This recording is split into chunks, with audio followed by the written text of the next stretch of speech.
I'm Alex. Hey, I'm Ryan. Hey, I'm Kieran. And this is Fish Talk. So, Ryan, today we have a few questions for you as our fish experts at English For You. A lot of people need to know, if someone wants to get into keeping fish, how should we start? Freshwater or saltwater? Well, first off, what do you think the difference between freshwater and saltwater is? Salt. Yeah, that is true. In fact, most saltwater contains about 33% salt.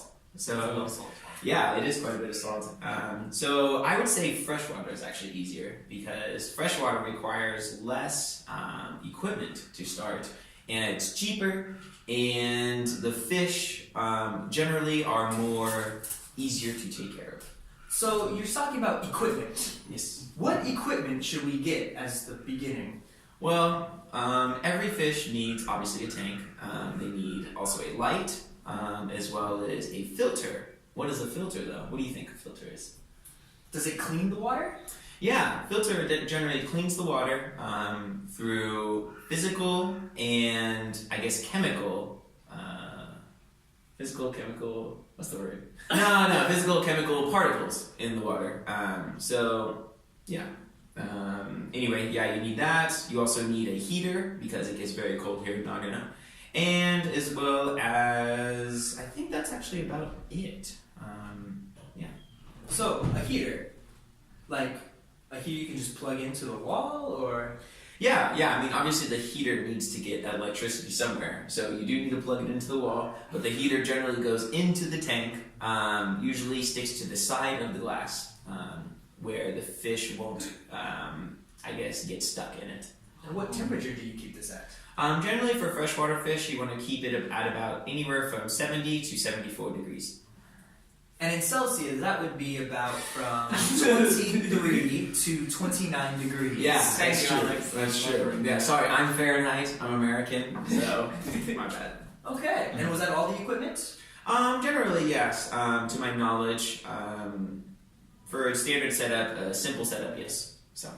Okay, so Ryan, what about the salt concentration in the water? How do you... The salinity. It's called the salinity. Thank you. How do you maintain the salinity? Well, you use a small little tool called a refractometer. It's essentially a little tube that you put salt water on, and you look at it and look through it and look at the light, and it tells you how much salt is in your water. They're usually about 6,000 yen. Oh, that's quite a lot. It is quite a lot for sure. So I like them. Oh, that actually sounds really cool. It is pretty cool, actually. It really does help because salinity is so important for fish. Because if salinity is just a little bit off, especially if you have coral, which is the living rock at the bottom of the ocean. If you have that, any changes in salinity could kill your coral. Wow, that's scary. Mm-hmm. Whoa.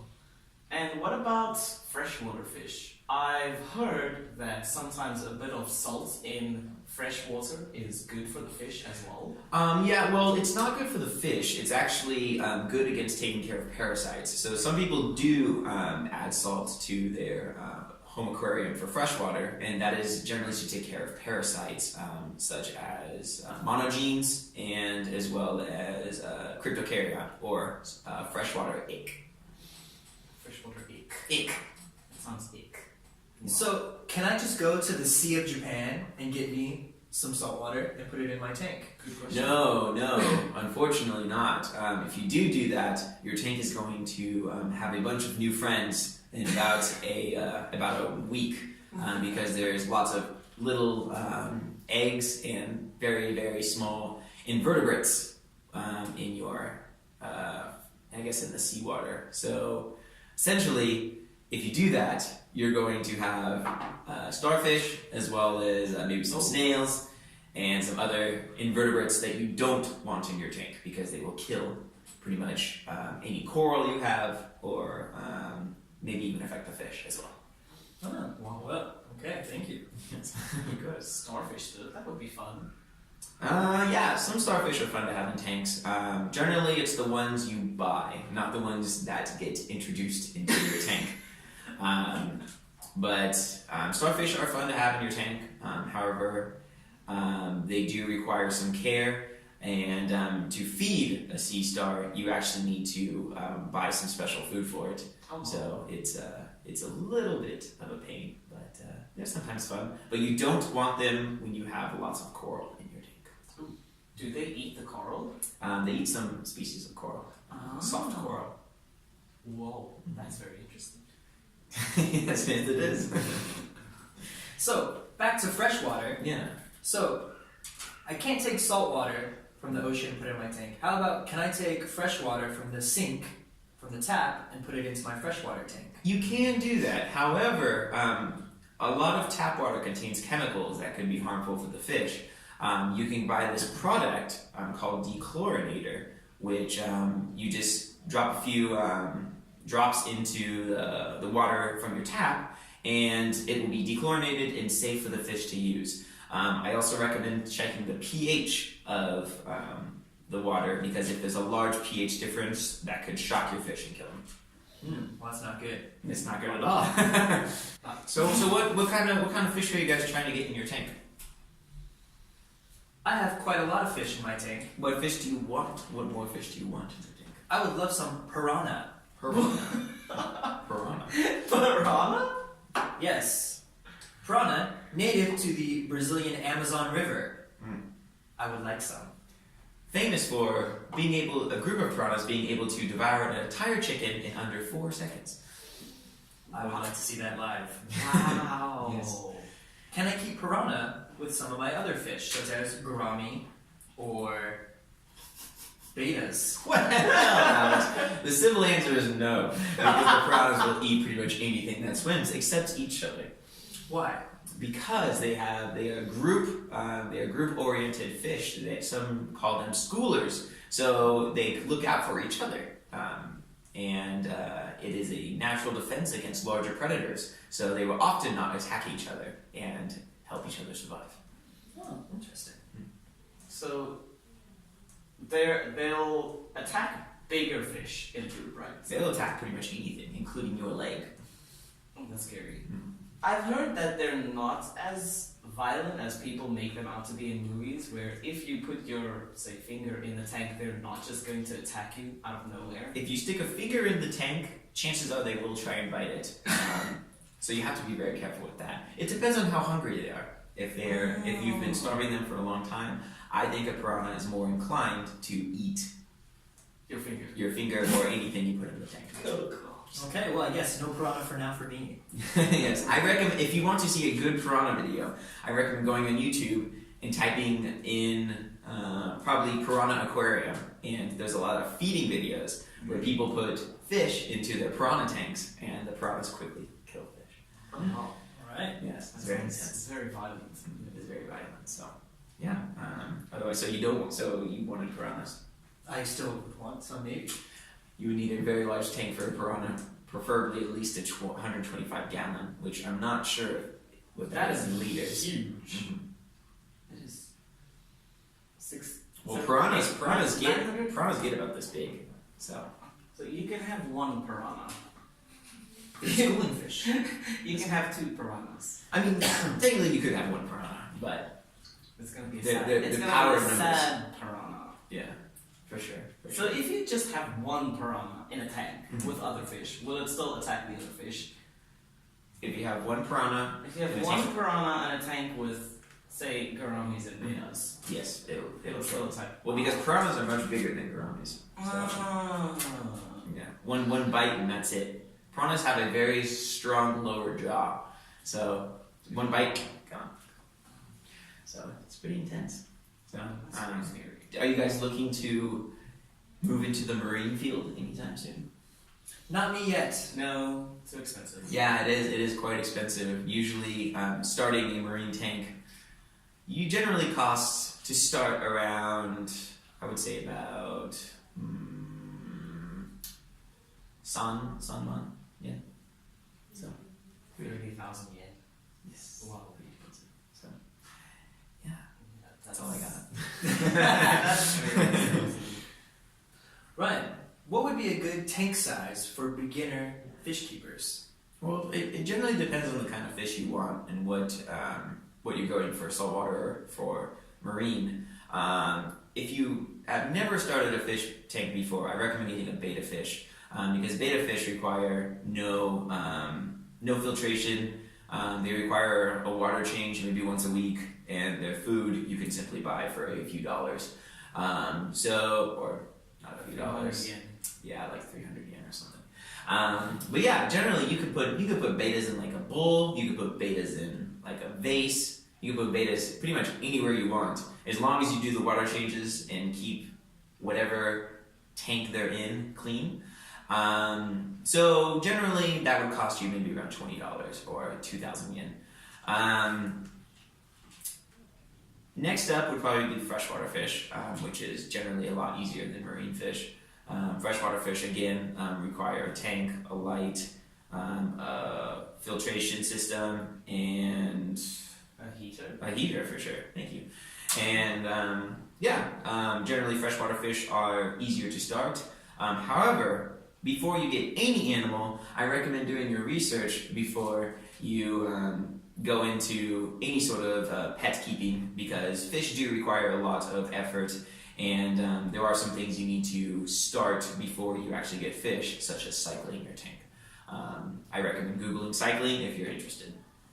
Don't be me. Don't be curious. Come on, please tell us about your experience. If you don't cycle your tank before you add your fish, they'll be fine for the first month. But within a month, you'll notice, one by one, they disappear. Now, why does that happen, Alex? Go on. Disappearing? Why do fish begin to get into a weakened state where they can get eaten by other fish? Well, so, luckily we've had this man here help me out through the last few months, understanding fish and the fish hobby. So, cycling your tank, you need to get some beneficial bacteria in there, so all of the fish poop, scat. Is it scat when it's fish? Scat. No, Okay, I was gonna say- we see droppings. Yeah, okay. All of the fish droppings need to be taken care of. And there's good bacteria that will help that to keep the water at a nice clean level so the fish won't die inside your tank. Kieran, how's your levels? Oh, it's good now. Now it's good and maintained. How often do you test your tank? About once every 2 weeks. How's that, Ryan? Well, generally that would be okay if you weren't adding a lot of fish and you were controlling your feeding. Generally, I recommend testing your tank once every 2 weeks, maybe about a year after you've gotten a tank. Otherwise, I recommend testing your tank usually about at least twice a week. Maybe once every 2 days would be optimal when you're starting the tank. So I recommend doing that. But the reason Kieran's fish started dying over like a month after he got his fish is because the ammonia levels were building up in his tank, and ammonia is bad for fish. So if Kieran's fish are getting to a weakened state, it's pretty much dying, suffocating. So what happens is when the fish get into that state, it's easier to become prey to a predator in the tank. And essentially that's what happened is Kieran's other opportunistic predators took advantage of Kieran's weakened fish from the higher levels of ammonia and ate Kieran's fish. So Kieran, how many fish do you have now? About 6. About 6. 7. Sorry, I have 7. 7 fish. 7 fish. Yes. Very nice. And what size tank do you have? I think it's a 60 liter. 53 liters, I think. 53 liter. Now what is that in gallons? It's about 18 gallons. 14 gallons. There we go. 14 gallons. Okay. Yeah. Kind of a small tank, so like about like this big. No. No. It's like this big. It's huge. It's like this big. Yeah. Yeah. Maybe 57 liters you might have. Mine Yeah, just says still can't see it. solid 500. 52? Yeah, it's like this big. Are you planning on getting any more fish? In separate tanks, yes. In separate tanks. So you are getting more tanks. Yes, I'm definitely getting more tanks. And how many tanks do you have, G? I now have 2 tanks. I have a 57-liter tank, and I have a 5-gallon tank. What is that in liters? I have no I idea. can't remember. I have a 5-gallon tank also. Nice. I never actually had a fish tank at home because it was my job to take care of fish, and I never wanted to take my work home with me. You know what I mean? So anyway, yeah. So I used to work on fish and other aquatic animals such as sharks, dolphins, and sea turtles at an aquarium in Los Angeles. My biggest tank that I took care of was a 412,000 gallon tank, which housed, I think, 5 species of hammerhead sharks. We had a southern stingray, which is usually about this big. Wow. We had lots and lots of huge fish, like an Australian grouper, which is about the size of this table. That's big. Yeah, and 2 sea turtles.